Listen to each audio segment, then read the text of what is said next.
Hyvä yleisö, lämpimästi tervetuloa. Pahoittelut, aloitamme hivenen viivästyneessä aikataulussa, mutta todellakin vielä kertaalleen niin lämpimästi tervetuloa Megatrendit, miltä näyttää tulevaisuus tilaisuuteen. Tilaisuuden järjestäjinä ovat Sitra, Future Suomi, Helsingin yliopiston ympäristötutkimuksen ja opetuksen yksikkö ja kansallinen ennakointiverkosto. Tilaisuuden tavoitteena on näin vuoden alkuun luoda katsaus sekä kauaksi että lähelle tulevaisuuteen. Kansainvälinen puhujavieraamme professori Randers avaa meille näkymää megatrendeihin perspektiivinä vuosi 2052.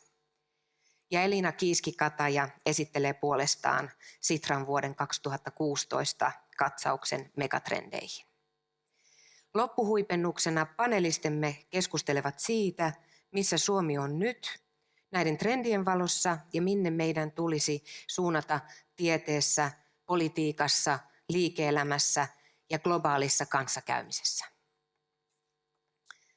Now a change of language, as I would like to present our keynote speaker, Professor Jørgen Randers. Mr. Randers is a professor of climate strategy at the Norwegian Business School.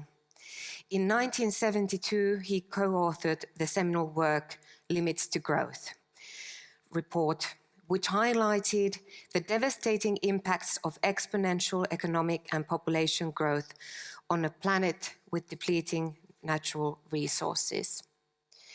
Two sequels of the 1972 report have since been published, showing that the predictions made at the time have turned out to be largely accurate.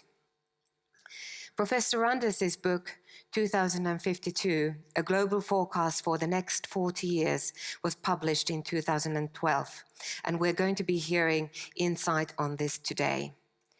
We're delighted to have you here, Professor Randers. A warm welcome.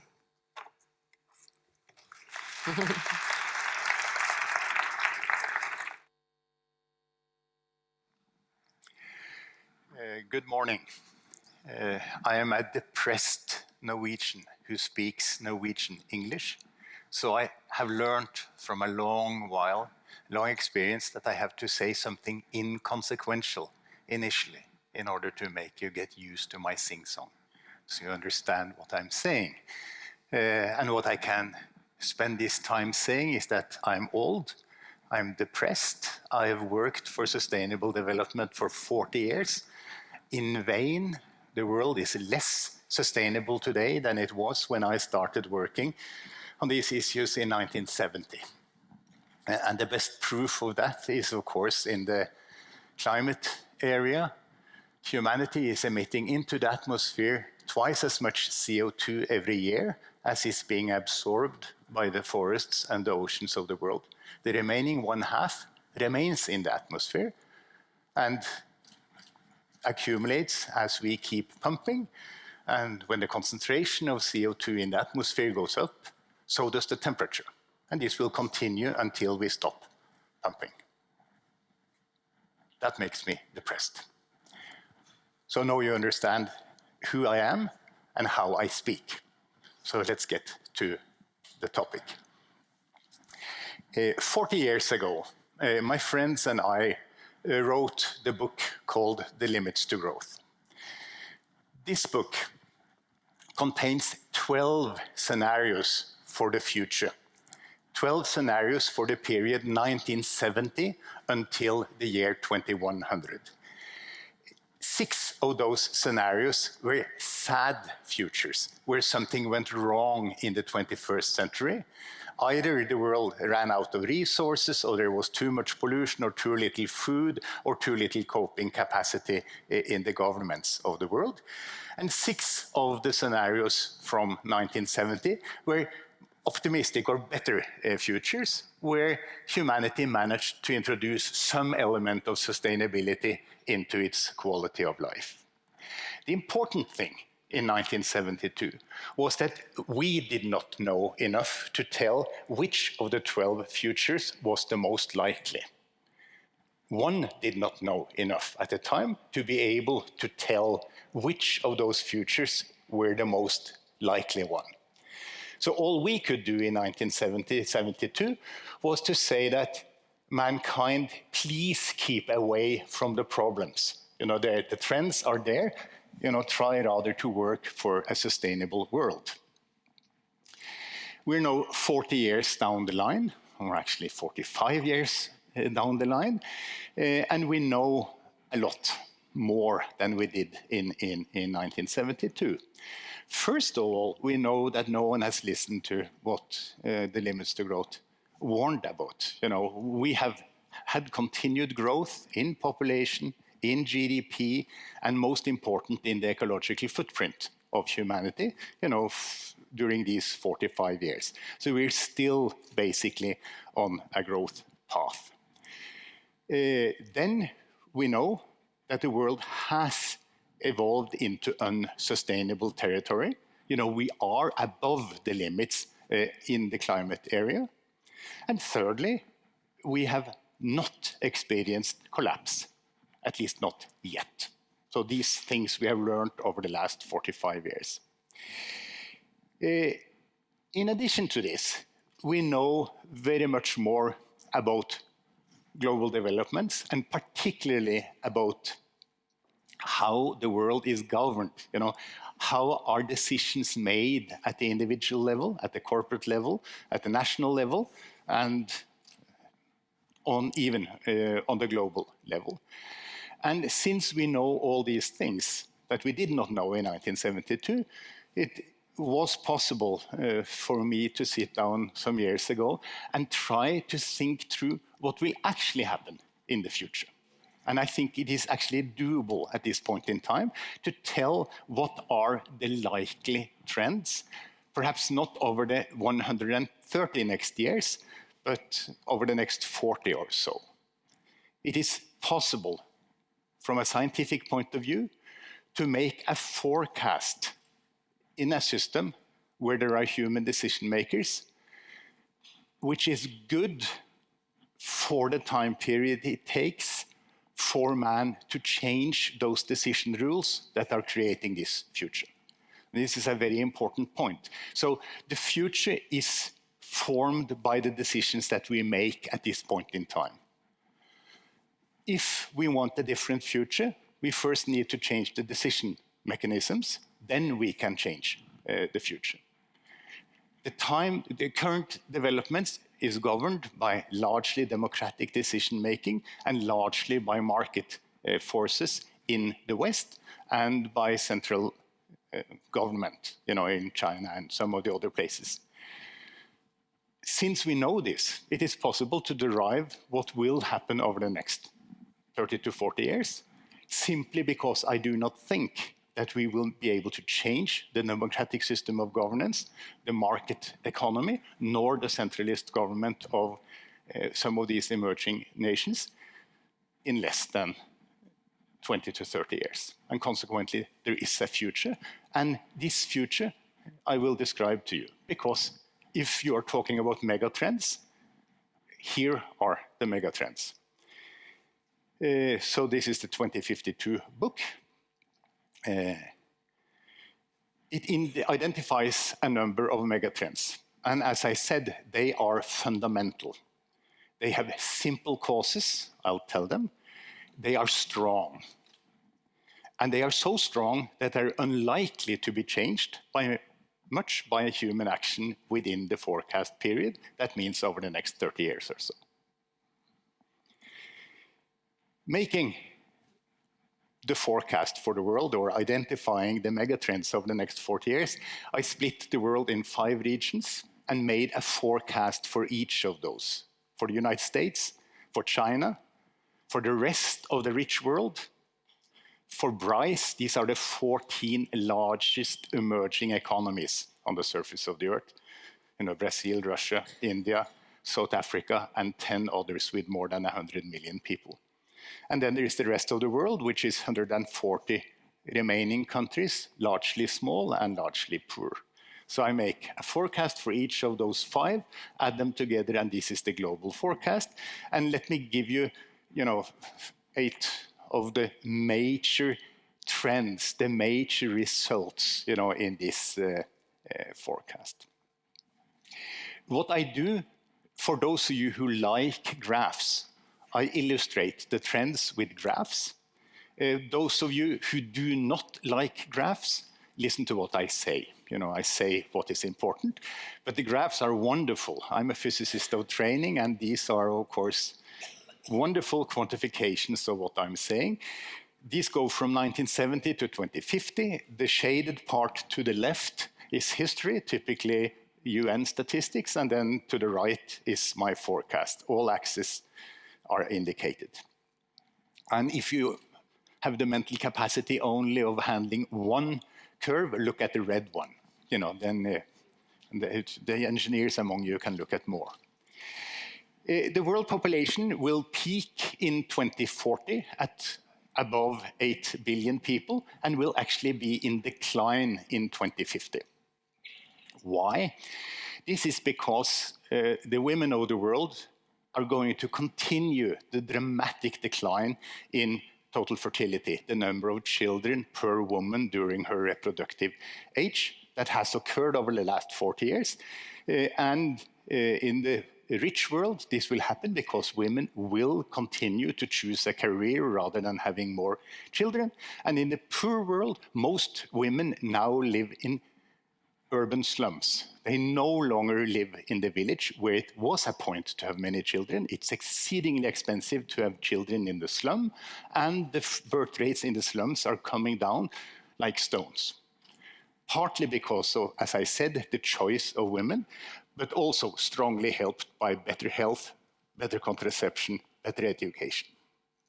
So as a consequence, the UN forecasts are wrong.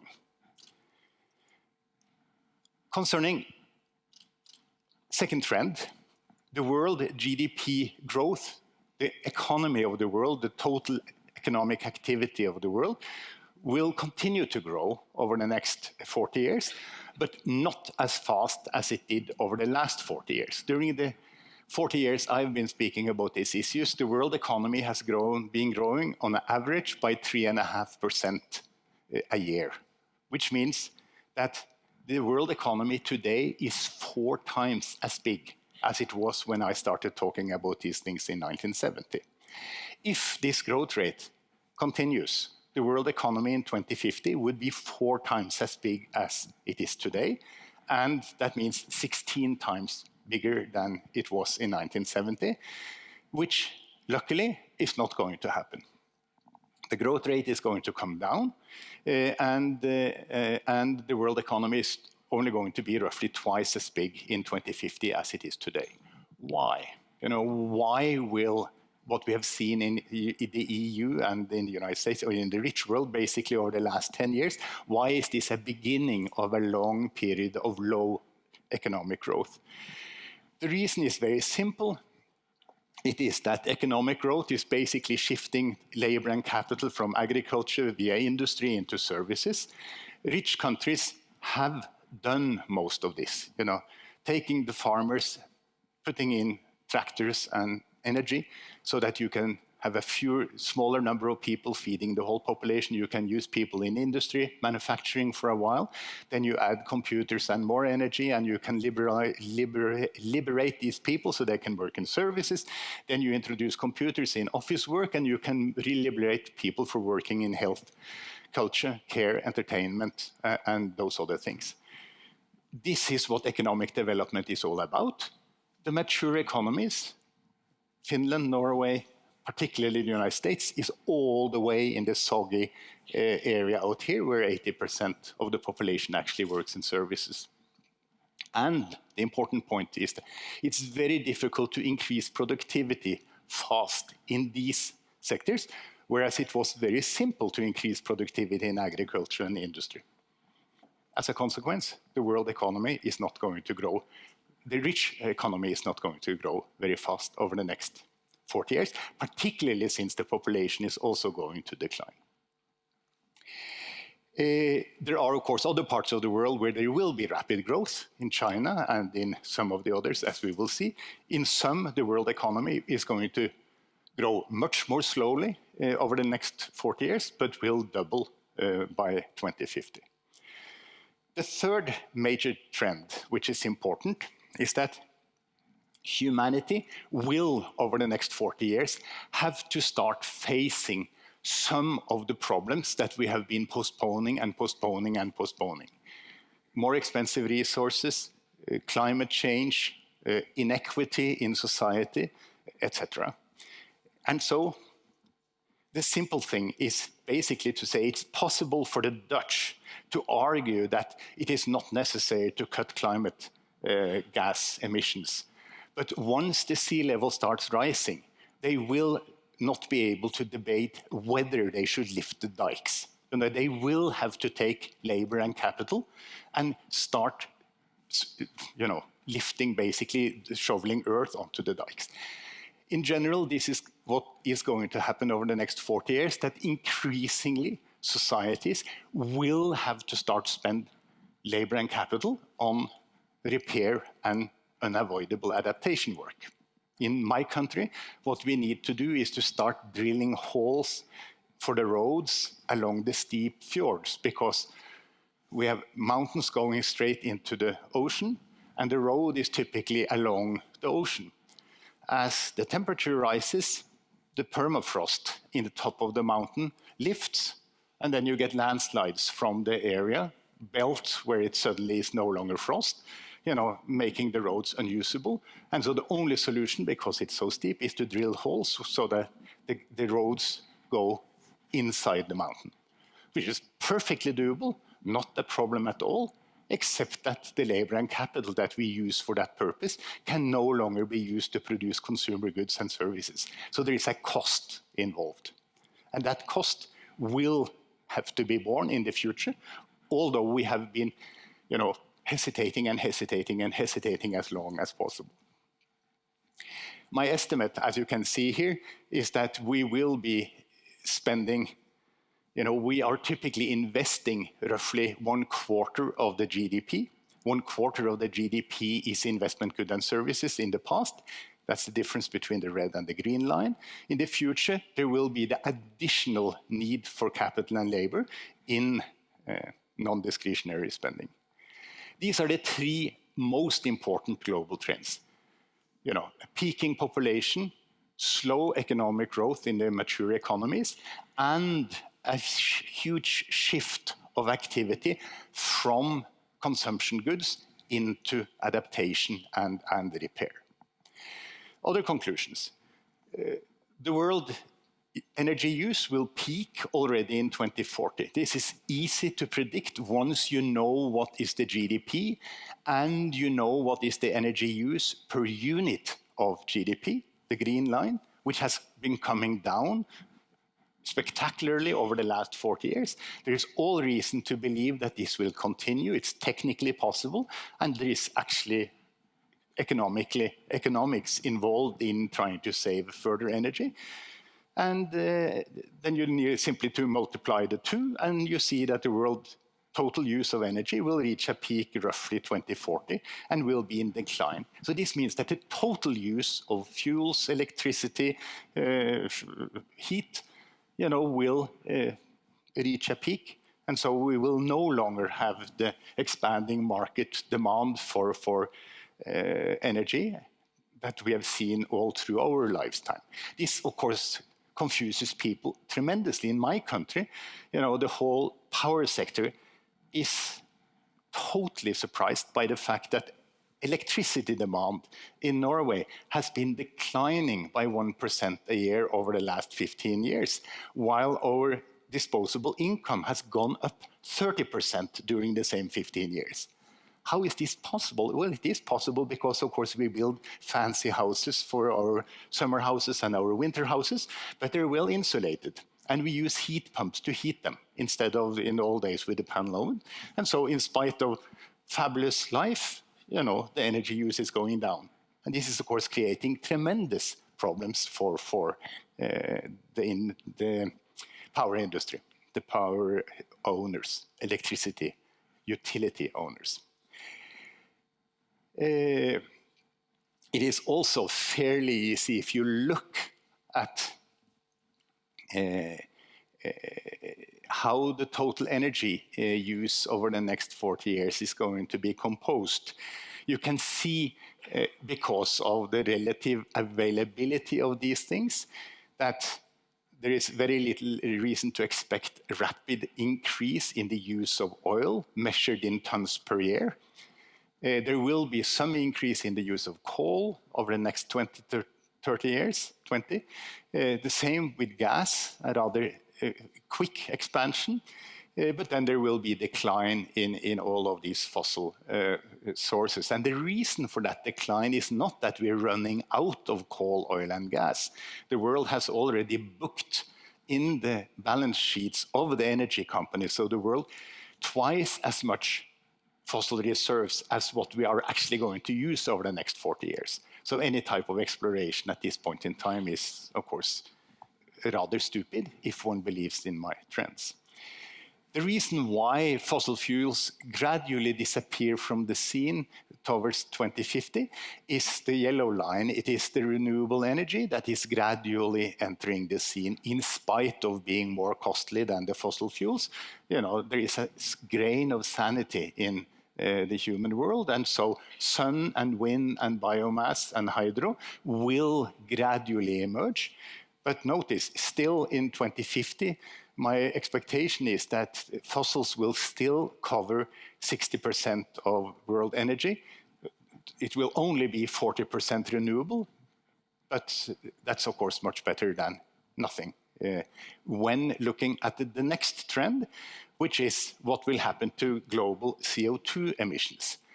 And they are of course very simple to calculate. Once you know the GDP and you know the energy use and you know the composition of the energy use, you know of course immediately what are the CO2 emissions.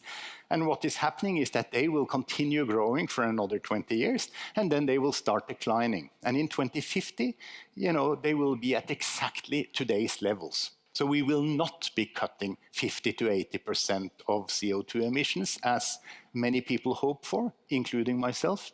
We will only cut zero. So the only difference between now and then is that now emissions are growing at roughly 2 to 2.5% a year. In 2050, they will be declining at 2 to 2.5% a year. And the reason why they decline has nothing to do with global deals or Kyoto or a high global carbon price. It has to do with the fact that the economy is smaller and the energy efficiency is higher and the renewable sector is much, much bigger. And this, once you know this major trend, namely how CO2 emissions are going to develop over the next 40 years, it is trivial to calculate how warm it is going to be in 2050. You just input this curve into a big computer model, and out comes what will happen to the most important trend over the next 40 years, namely the temperature. And the temperature is going to keep rising. This is, of course, the long-term trend. These are 5-year averages in temperature. The reality will be, of course, what we have known from the last couple of decades. But the temperature will reach plus 2 degrees centigrade in 2050 and will actually continue up roughly until 2080 at plus 3 degrees centigrade. Then it will level off and stay there for several hundred years, actually. Several hundred years, unless man starts large-scale carbon capture and storage in order to get the CO2 out of the atmosphere again. Once CO2 is in the atmosphere, it stays there for a very, very, very long time. The CO2 molecule is rather inert. So that's the global trend. Is this bad? Yes, it is bad. This is extreme weather, to a much, much larger extent than we have seen before. Is it collapse? Is this the end of civilization as we know it? No, it is not. All the stories you read about plus 6 degrees, etc., that is the end of civilization as we know it. Plus 2 degrees is probably not, but of course it's hugely unpleasant for those people that are affected, like Bangladesh, where the sea level rise of, you see there is another this much coming over the next 40 years because of thermal expansion of the ocean, largely, plus a little runoff from land ice. This is enough to put 20% of Bangladesh underwater, And the Indians have already built the fence that are going to keep the Bangladeshis south of India. So this is not very nice, but it is a trend.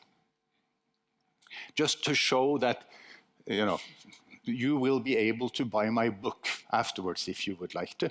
It is 400 pages, and of course it includes a large number of other trends.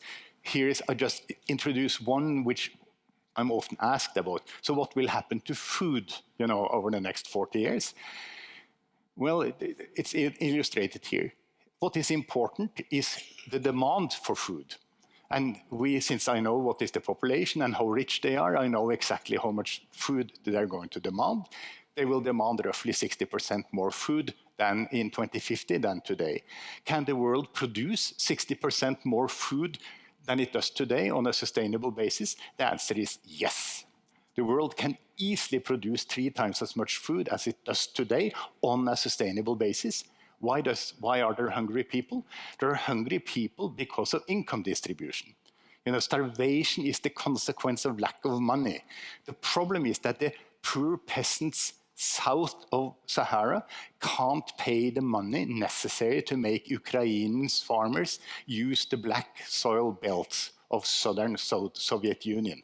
That's the problem. It's a distribution problem. So there will be enough food for me and everyone else who is rich, but of course there will not be food for the poor. So there will be as much starvation in 2050, roughly, as there is today. So these are now, I think, the main trends. This is a summary for those that don't, follow the detail. Basically, I say that the world population and economy will slow. This has nothing to do with planetary constraints. It has to do with human choice. There will be enough resources. I've talked about energy, water, and food. And why? Because the middle class will be much smaller. We will not have 10 billion middle class people in 2050, as the UN and most other people think. We will have roughly half of that. And that means that demand for everything will be roughly 1/2 of what most people think. And that means that there is enough. Of course, only for those that can pay. So there will still be significant poverty because of growing inequity in the rich world, which has become famous with Piketty, since I wrote the book, and then because of low GDP growth in the poor world. And then the world will be well on its way towards a climate catastrophe in the second half of the 21st century.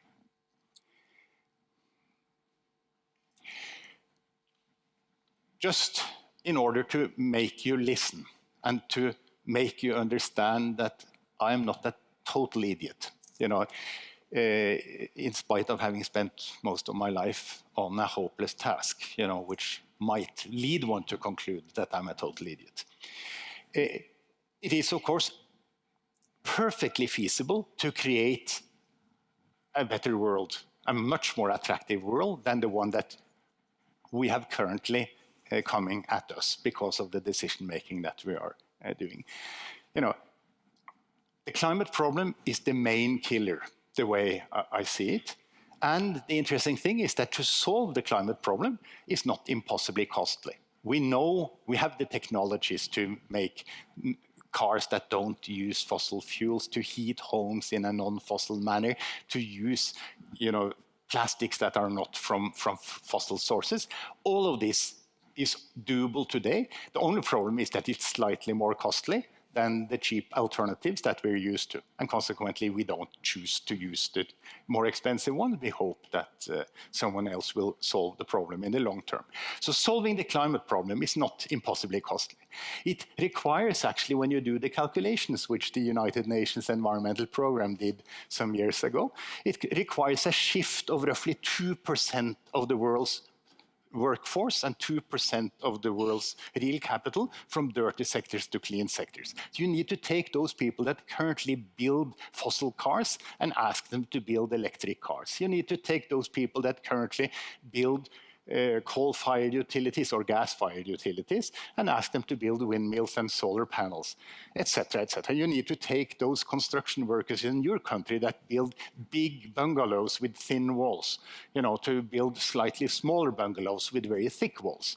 That's what these are the major things necessary in order to solve the climate problem. This costs roughly 2% of the GDP, a one-time shift of labor force from dirty to clean. The problem is that this very simple solution in theory is, of course, opposed by the incumbent workers and owners in the dirty industry. When you suggest in our country to close down the oil and gas production, 250,000 people, including all capitalists, march in the streets and say, no way, we are going to drill for oil, outside northern Norway. That's the short term, fighting the long term, and they fight very efficiently. And of course, they're joined by everyone who dislikes taxes and regulations, because that's, of course, what you need to do in order to help the market introduce the clean technologies. So the real challenge, and that's what I'm coming to now, is to find policies that also provide a short-term advantage to the voters, so that you manage to get the solution passed in Parliament. And you need solutions like, you would like people to drive electric cars for climate purposes. But since an electric car is more expensive than a fossil car, people don't buy electric cars. So what did we do in our country? We allowed electric cars to drive in the bus lane. Which is, of course, and then people are willing to buy electric cars that are twice as expensive as the other cars, just in order to, get faster to work. This is a smart policy that actually exploits the fact that people are stupid and people are very short-term. And this is what we have to do. We have tried everything else over the last 40 years.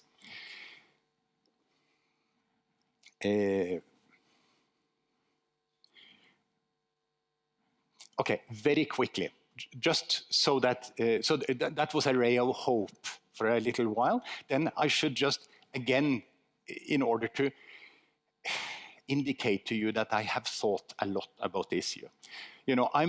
I've spoken this far because of lack of time, of the global average.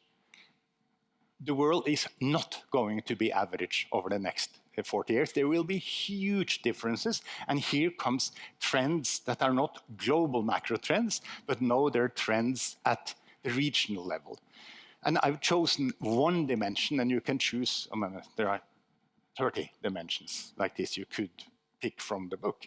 Here is one, which is disposable income. This is how much money people have in their pocket, to do what they want to do. And for the 5 regions, take the blue line at the top. This is the United States of America that has doubled its disposable income over the last 40 years.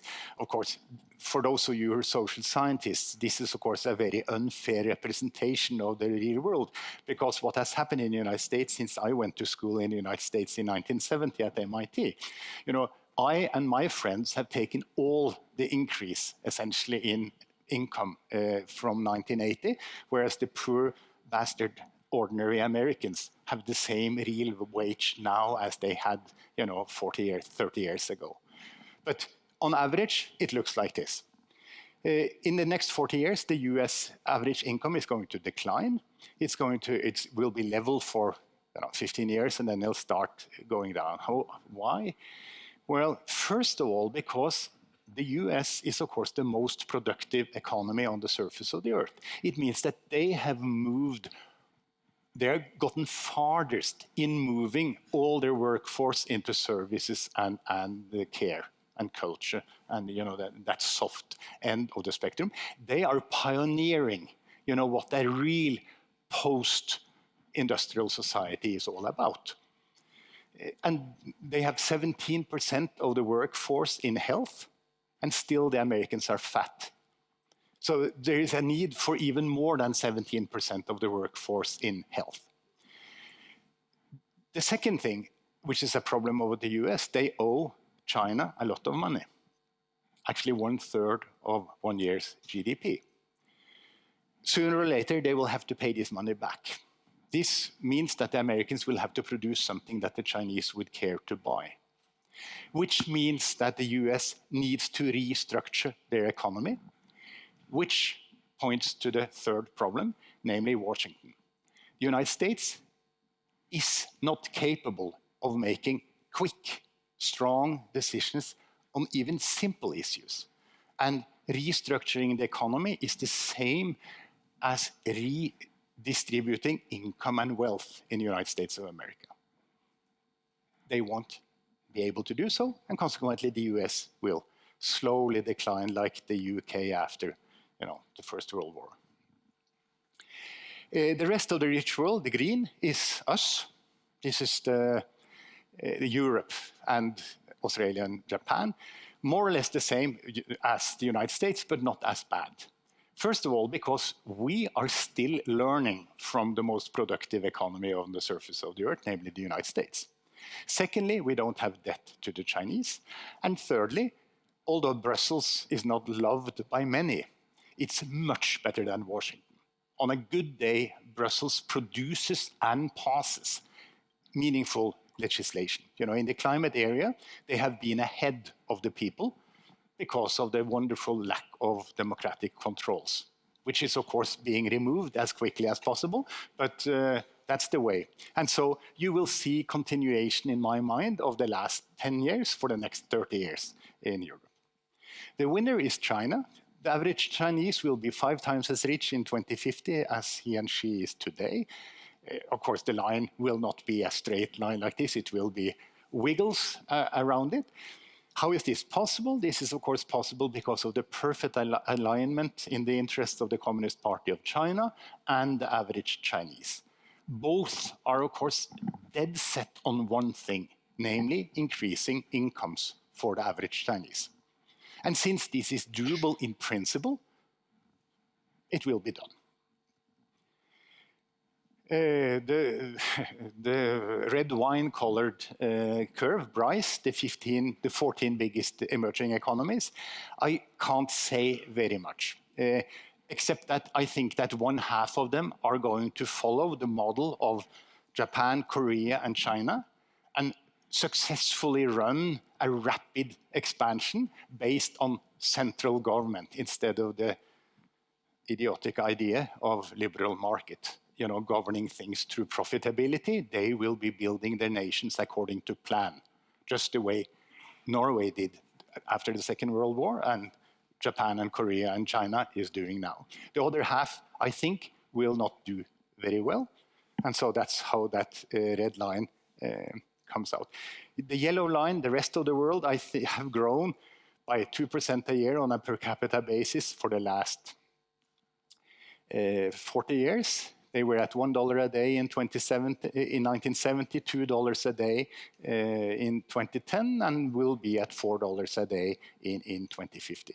I don't like it, but that's the way it is, because nothing is different. It's exactly the same situation now. We're calling for exactly the same type of assistance and development and thinking at this point in time as when I started talking about these things in 1970s. This slide is for the ones of you who will have to talk to your spouse tonight and answer the question, what the hell did he say? So he said, this is the one slide, when you're in desperate need for a summary. World population and economy will grow more slowly towards 2052 than most people expect, but still fast enough to trigger a climate crisis. Consumption will stagnate because society will have to spend ever more labor and capital on repair and adaptation. And the short-term nature of man, reflected in the short-term focus of democracy and capitalism, is the root cause of this development. So this is, please, my regards to your spouse. Now comes the more. So here you have the big trends, the global trends, the trends at the regional level, and the array of hope. The forecast calls for a number of obvious solutions, and I'll list them to you. They are obvious, but they all carry a cost in the short term. Hence, they're unlikely to be adopted by short-term workers and short-term markets. And therefore, a move towards these obvious solutions will not become a megatrend. So here is a list of things that will not happen and that you should get rid of, from your lists of megatrends. And they are so here are the 6 things that should have happened and that would have solved the problem immediately. And you will agree with me that the likelihood that these things will be passed is 0. First of all, we need to further slow population growth in order to reduce the footprint. So the most effective way to do this is to introduce the one-child policy in the rich world. It is my daughter, who has a footprint 30 times that of an Indian girl. It's much more important that I don't have kids than the Indian one. Then we need to cut CO2 emissions, again, first in the rich world. And the simplest way to do this is also to ban the use of coal, oil, and gas from 2026 in 10 years. We have the technology. The only problem is that it's slightly more expensive than not banning these things. The third thing we should do is actually to help reduce poverty in the poor world. Instead of speaking about it or speaking about human rights or speaking about development, we should give them electricity. This means simply build renewable or climate-friendly energy systems in the poor world and give it away. That will really do something to remove poverty and at least reduce suffering. Fourthly, we must continue to reduce the ecological footprint per person in the rich world. And the easiest way to do this is to cut production. And the easiest way to cut production is, of course, to legislate more compulsory vacation. So we introduce 2 new vacation days every year. So we are exchanging consumption growth with leisure growth. The 5th thing is to temper national short-termism, which is to establish international organizations that actually tells Norway, close down oil and gas, and tells the American, buy better cars. And then 6th, since I'm at it, one should try to shift from the focus on income growth to well-being.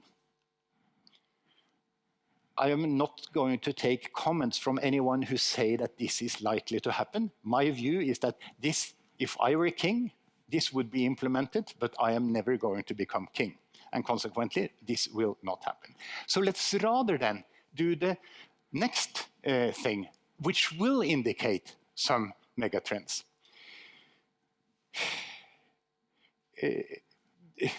So I'll now go through the realistic response on those 6 things I spoke about. Because what will happen realistically on population control or realistically on CO2 cuts is easy to identify when you think about it for 3 years. And so that's on the next slide. So the realistic response is also obvious, but the implementation will be slow, cautious, because of the short-term costs involved. We know that renewable energy is a solution, but we also know that the shift is meeting with opposition. Hence, the realistic response is unlikely to create strong megatrends, but these weaker megatrends are still worth following and exploit if you are in business, if you want to make money, and push if you are an idealist like I. So what can be done realistically? And this list, again, since I don't have the time, I'll just read them in a boring manner, and then we can discuss them at a later point in time. So I don't think we will see the one-child family, adopted with standing ovation in the Parliament of Finland or Norway, for that matter. It's more important in Norway than here.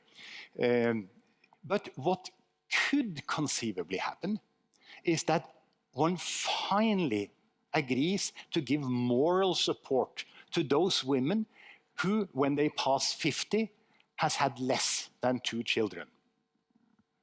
Or we could even pay them money at 50.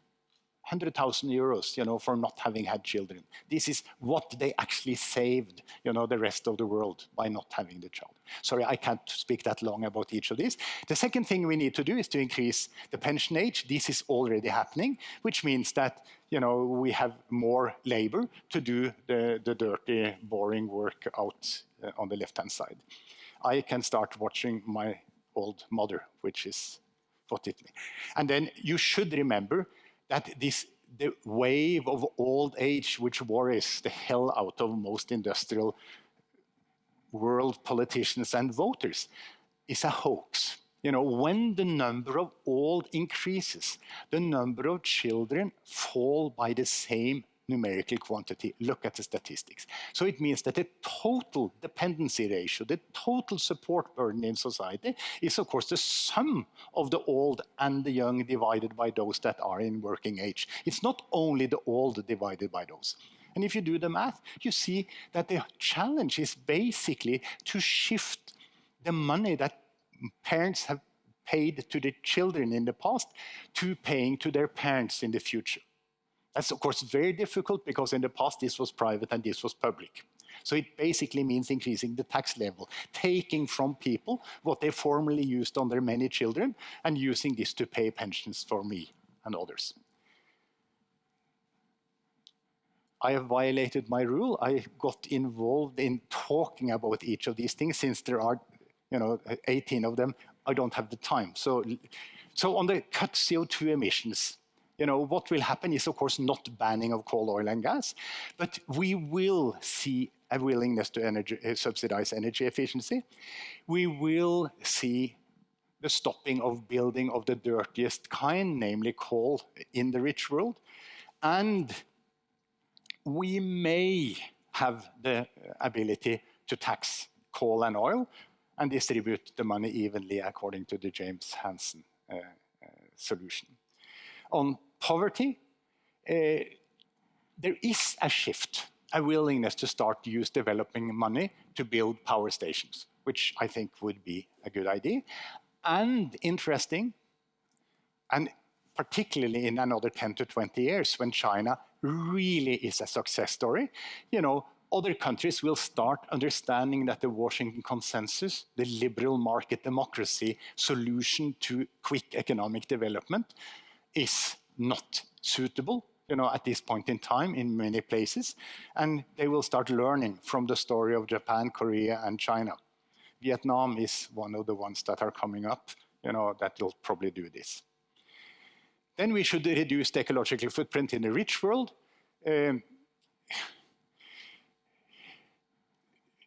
To simplify the shift from dirty to clean, the simplest way to do this is, of course, to have high unemployment benefits so that it is actually possible for the incumbent workers to accept being fired, and then wait while they're on state pay before they get a new job in a clean sector. And then, as I said, the reduced production growth is the most easy way to do this in rich societies, of course, to reduce the length of the work year. Temper national short-termism, establish a global agreement. Here I actually don't think that these things will happen. I put them in there in order to indicate hope, but I think I will not spend your time on the chance of the world agreeing to put in place a supranational institution that makes sense seems to be so low that we see now with the climate agreement that the only way to do it is to start combining voluntary contribution. So this will be willing coalitions of the willing rather than top-down things. And then reducing the focus on income growth is easily done. We will start measuring growth in well-being along with growth in GDP, so that we can, over the next several decades, start to see that although the GDP per person goes up, well-being is actually going down, so that one can start, devising policy which actually tries to increase well-being rather than increasing economic growth. And that is it. I apologize for the very long thing, but here are global trends that I am willing to bet my wife will happen. There are regional trends where I am willing to bet my daughter. There are a number of weaker trends where, you know, I might be willing to put up 100,000 euros, but they are, as you can see, slightly more uncertain. Thank you very much.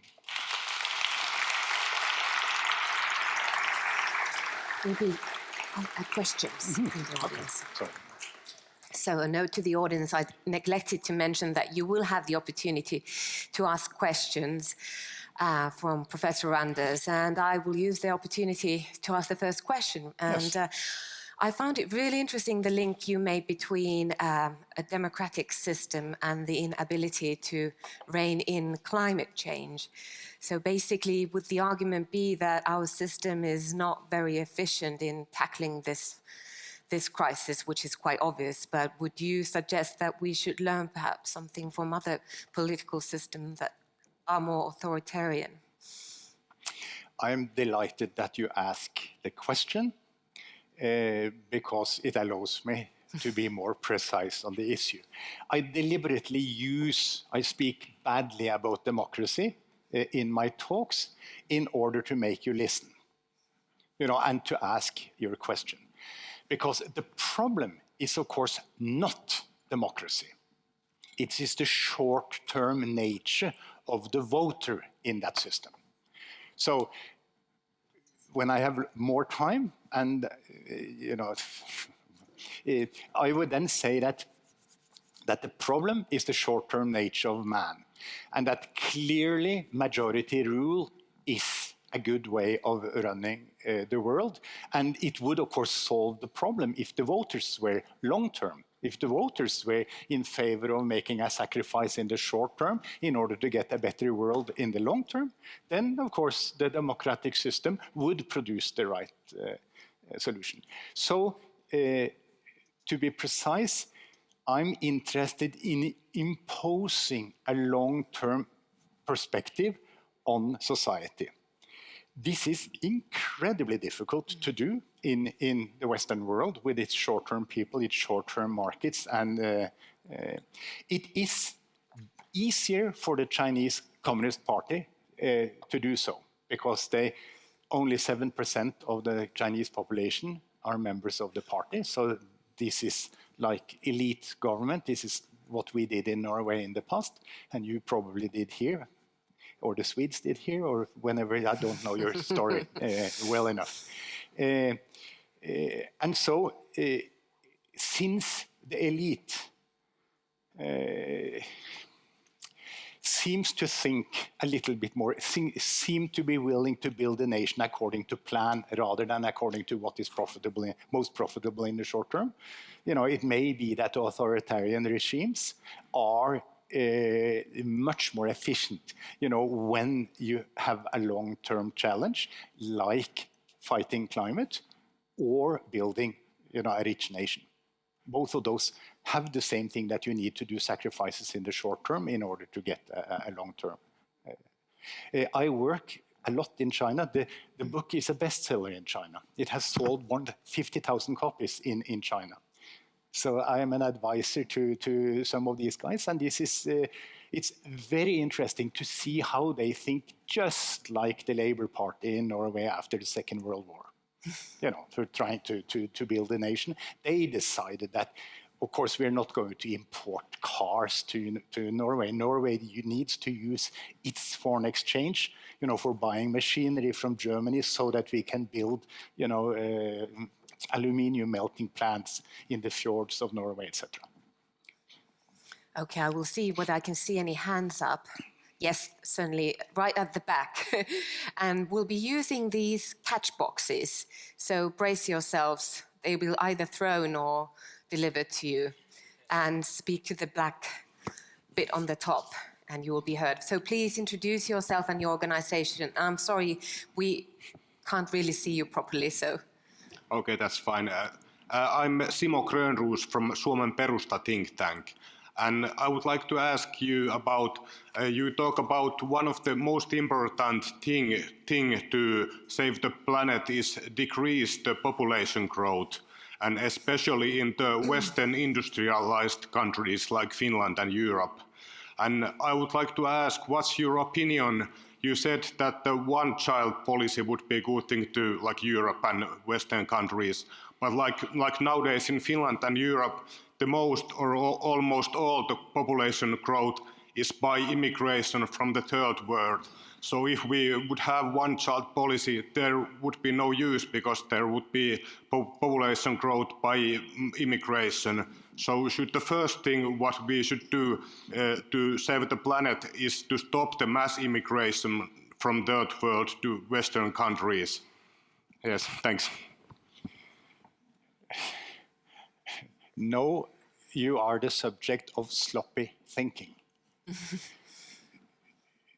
Reducing, first of all, the one-child family will apply to the immigrants, so that, so the difference between immigration policy and the number of children is that the first thing does not increase or affect the size of the population. The second thing does actually impact on the size of the population. So the one-child family reduces population growth. Whether a Syrian lives in Syria or in Norway, doesn't impact on the total population.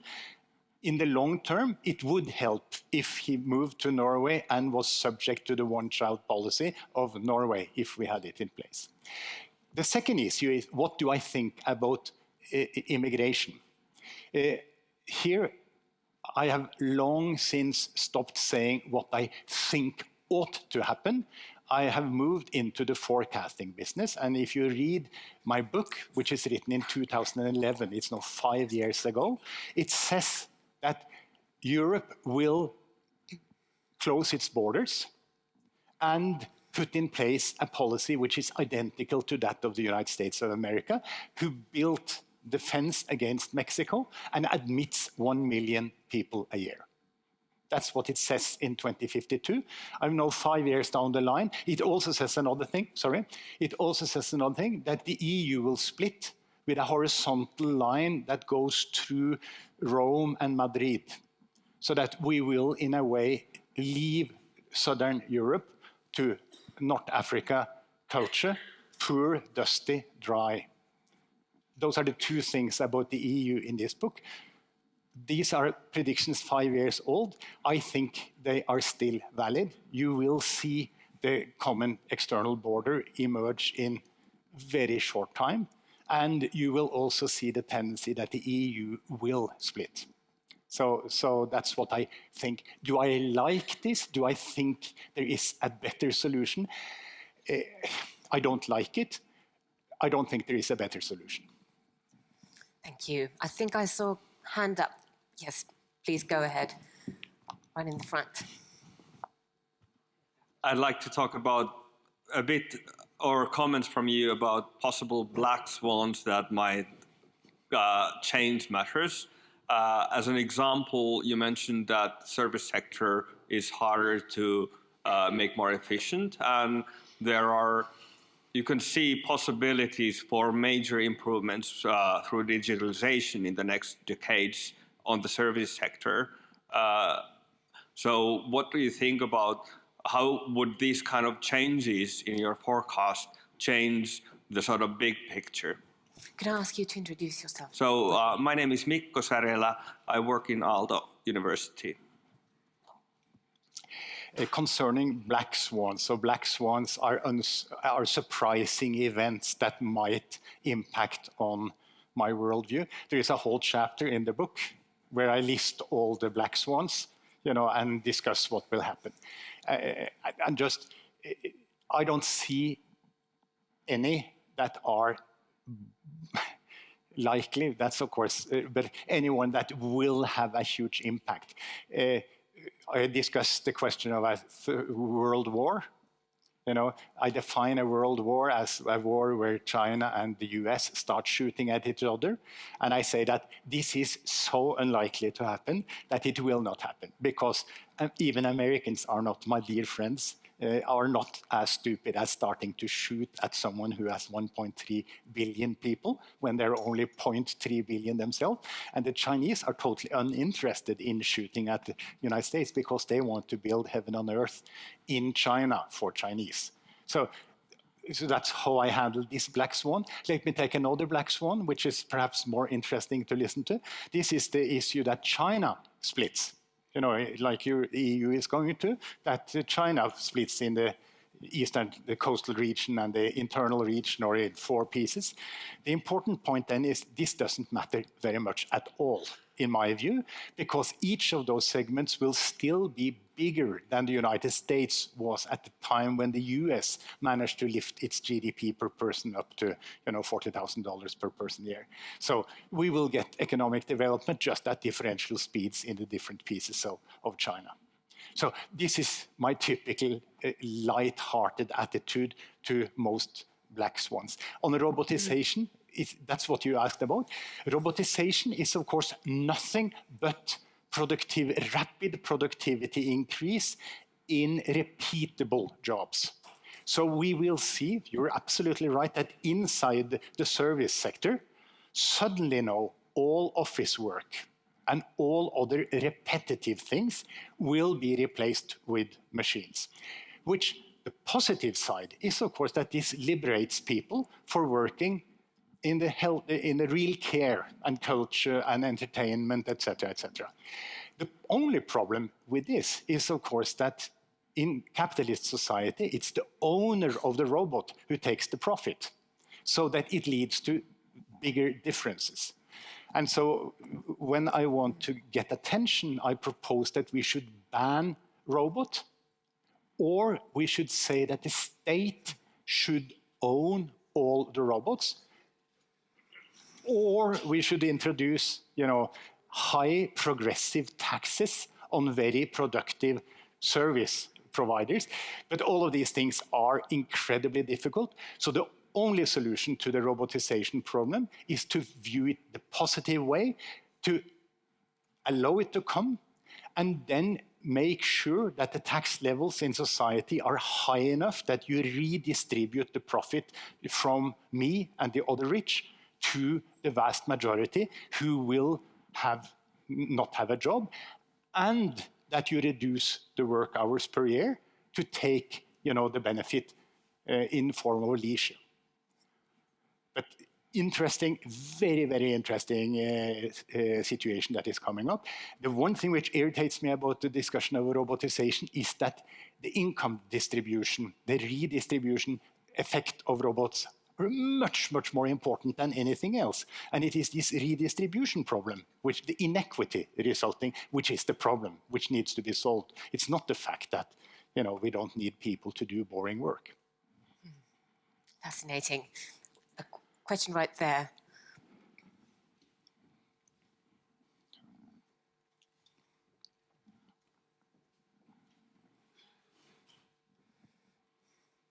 My name is Timo Vasko, docent at the University of Helsinki. How do you see the role of Islam in the future? The number of Muslims in the world is about a little bit more than 20% today, and the number is growing up slowly. And we know that it is a religious political system, not democratical system. How do you see that for the future? This is one of the issues where I don't have arrogant, strong opinions. So no, you will get a boring answer instead of something that you might remember. I basically see Islam as an example of something we will never get rid of in world development. Namely that people tend to group in groupings that dislike the other groups. And that is dysfunctional and unavoidable. So you see this in the green movement, which I have been part of for 40 years. Once this group, really starts to be effective, it starts splitting itself in smaller groups that ones are for nuclear energy and others are against nuclear energy, and they start hating each other on that discrepancy. This is dysfunctional when the overall goal is to increase the well-being of humans, which is the common goal of both. And so the point is that if Islam disappeared, there would be something else. Then the poor of the Mideast would gang up against the rich of the Mideast, or the Palestinian descent people would rebel against the Bedouins. I mean, you will get these groups all along, is my basic view. So in my forecast, I basically say that we will have the same level of social strife, the same amount of local wars, the same type of thing over the next 40 years as we have had over the last 40 years. Not very much more, not very much less. The reason will be the same all the time, namely that certain groups feel dispossessed in some way or the other and starts doing something. In the intelligent world, in the civilized world, when there are big groups that are dissenting, our systems seem to be capable of handling this. See the rebel against immigration. So when there is a sufficient majority of people in Europe who do no longer like this, the political system starts responding. So that's an advantage of our systems over other systems. China, even better. The Chinese management is very competent, very educated, and of course are following developments very closely and are of course doing what is necessary. President Xi's attack on corruption is a very good example of this, where finally the whole population says that corruption is now the main problem, then these guys start from the top and do something about it. And they are, of course, able to do it much faster and much more brutally than others. So Islam, I'm following developments like you are every day to see what is happening. My forecast is that this problem is like the Palestine-Israel one, that one will have to live with the problem. It will not be solved. But it will not go out of hand, and the well-being of the average person in the area is the loser. Thank you very much. And I think, we've got one more hand up. We'll grab that, and that'll be the last question then. The lady over. Hi, my name is Katri Liekkinen and I work for the National Emergency Supply Agency. My question is about the role of nation states in the future. What is your opinion on them? Is the role going to change for nation states in the society in the future, perhaps because of individualism or the rise of it in the Western world, or something else? I have a very interesting question again. I have always been in favor of the European Union in spite of being a Norwegian, who are not members of the European Union by popular vote several times. So it's very clear that Norwegians want to keep the oil money themselves rather than contributing to European peace. I've always been in favor of the EU and very surprised at its development, the fact that it has been possible to downplay the national identity, and start to merge into a bigger entity. I don't think that's the natural development. The natural development is the other way around. Given the fact that we have stopped, except for Putin, wars in order to annex, other nations. Norway should start a war finally with Sweden now and get us. Control the guys. But we have stopped doing that. So I think the likely development is atomization. I think Scotland will, this is also in 2052, Scotland will secede in the end and join Norway and the other North northern countries in a union of, or in a collaborative scheme which benefits from the rising temperatures, the higher growth, the cooler temperature, etc. in the north. So, but will this happen fast? It's very hard. It's very hard to say. But I think the tendency is more nation states, that the glue is difficult. And the reason, again, is the same thing. It's the clan instinct of the human being, the group instinct. You know, one feels like one belongs to something which is not the global species, but something which is closer, either because they like the same art as we do, or have the same history, or the same education, or the same flag, or whatever. So it's time to thank you, Professor Randers, for a truly fascinating presentation and discussion. Thank you again. Good. Thank you.